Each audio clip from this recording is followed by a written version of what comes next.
I'm Jake. I'm Tom. We are VIMTV, Velocities in Music, the best kept secret in music reviews. Tom and I have been reviewing music now on this YouTube channel for almost 4 years. That's crazy. And in that time, Tom, we've been able to come up and witness these bands that rise to popularity, that are just a tour de force. Mm-hmm. One of those bands is an indie rock band named Sleigh Bells. Yeah. Who in 2010, when we were just young, wee little whippersnappers reviewing albums, not knowing what the heck we were doing, we reviewed their first album, Treats. Treats was a magical, loud, poppy, just explosive experience that caught everyone by surprise, and everyone fell in love with it, including us. And I remember that while we were kind of on the fence when we reviewed it, after that, I definitely fell in love with it. And I think you even said I liked it more than I did. A lot of just classic tracks on there that just are as sweet as they are heavy in their bombastic beats and cymbal crashes and things like that.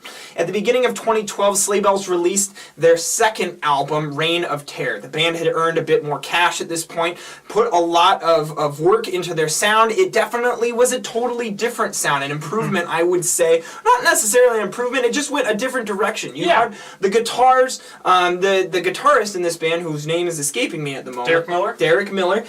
He came from a metal band, so it wasn't a surprise to see a little bit thrashier, more metal-esque guitars throughout Reign of Terror. It was just a harder, more just aggressive, grinding sort of sound throughout that album that took the kind of the beat clashes of the first album and took that idea in a new direction. Now, in 2013, towards the end of 2013, we get their third album, Bitter Rivals. Bitter Rivals. This album took me a few listens, I'm not gonna lie, to really understand it. Tom, what was your experience? How would you describe this sound? How does this change from the last two records? Well, Sleigh Bells is a band that it takes a lot of listens to really determine the differences between their albums. Because they're there. They're there if you listen close enough, but on first listen, if you just listen to like all three albums back to back for the first time, you probably wouldn't notice as much of it. Yeah, and that would only take you 90 minutes. it really would. It'd be shorter than most movies. Right. So, because these are, they keep their albums to right about the 30-minute mark, usually just a little bit under. So, coming into another Sleigh Bells album that's 10 tracks and 30 minutes under 30 minutes, kind of made sense. So, you get into this and it's got that same kind of explosive beat pattern. I feel like they're going for a little bit... How do I describe this? A little bit more of a subtle edge with the vocals. The vocals on their first album, the female vocalist, she was Alexis Krauss? Yes, thank you. Hey, I could remember that one. Hey, it's like teamwork. It's like together we can almost review an album. Teamwork. That's why there's two of us. So, yes, she does on the first album a little bit more of an aggressive punch to the vocals. There are some softer moments too.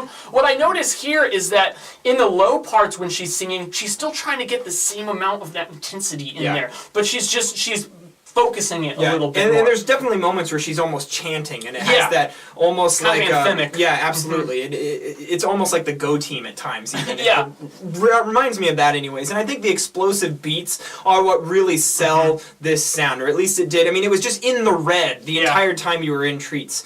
Now, Reign of Terror took that another direction, but I see Bitter Rivals as kind of walking this middle line between those two album sounds. You still have some of that really hardcore metal guitar throughout this album, but there's a lot. I think that one thing that set Treats apart from the other two albums is that you had Alexis Krauss's vocals did at times go into these very sweet melodies, this very optimistic feel to it, where that did not exist nearly as much on Reign of Terror. Here it's about 50-50. You can tell that they're definitely trying to mix it up.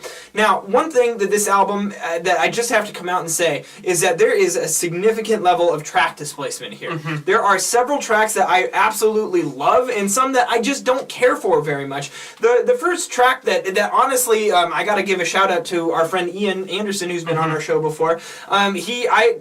When I was just starting to listen to this album, was talking with him about track 4, Sing Like a Wire, which is just these huge synths. And it's just flamboyant, it's all over the place, there's not a lot of craft. That's the point of the song. The point of the song is to be loud and obnoxious, and that's okay. It just doesn't really trip my trigger after a while. At first, I liked it because it was the only thing that stuck out to me as something new and unique compared to the last two albums. But the more that I grew to understand how this album was composed, the less I liked that that song. And maybe that was by design. Maybe it was the song that's supposed to hook you in, and then you fall in love with some of the other tracks, like track 1, Bitter Rivals, track 2, Sugar Cane, which we both picked are great tracks, and then track 8, To Hell With You, we picked also. Clear standouts. Some of the other tracks don't quite hit those highs. No, they really don't. And one thing also that I noticed is a shift in focus here that kind of ties into what you were talking about.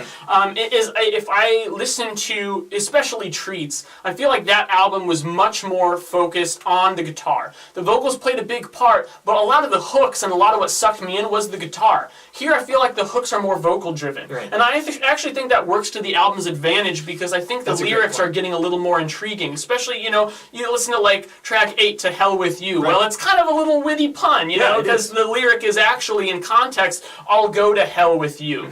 It's a little bit different. It's nice to hear that she's not just dumbing it down and going like, I love lamp or something in the vocals, just these very idiotic vocals, which I like Treats a lot, but there are times on that album where I'm like, these lyrics don't mean anything. Right. Here, it's a little bit more meaningful, a little bit more witty, and I like that, but still, you're right, it doesn't pull it out of those dredges of just some classic track displacement. Absolutely. And I think overall, this album will be a bit polarizing to fans of Sleigh Bells, and part of that is just because they didn't take enough liberties. They didn't experiment enough with their sound on this album. You're still seeing what's now becoming a very formulaic album. They're making these albums that are 30 minutes long with short track lengths that make their point. They have huge beats, big guitars, and kind of some crazy vocals. This album's a bit more produced, but I don't think that really enhances their sound at all. I think that if anything, it holds it back. The whole point of Sleigh Bells was that it was that In the Red that was so polarizing and intriguing, which is what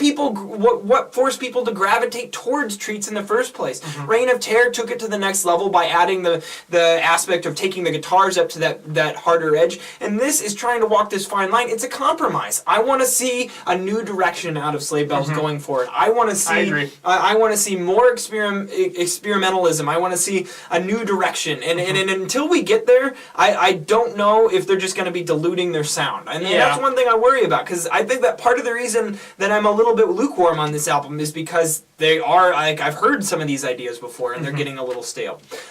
However, I still think that this is a pretty solid album, and I think most people will find this to be enjoyable if you've listened to the Sleigh Bells' previous 2 records. I'm going to go 77. Going 75. So, 76 from us, solid album. That means that we might not be in love with it, but still pretty good. What do you guys think about Sleigh Bells' 3rd album, Bitter Rivals? Please let us know your feedback at www.velocitiesinmusic.com or youtube.com/velocitiesinmusic. As always, follow us on Twitter, like us on Facebook, and let us know what albums you'd like to see us review on this channel. I'm Jake. I'm Tom. And we are VIMTV, moving music critique forward.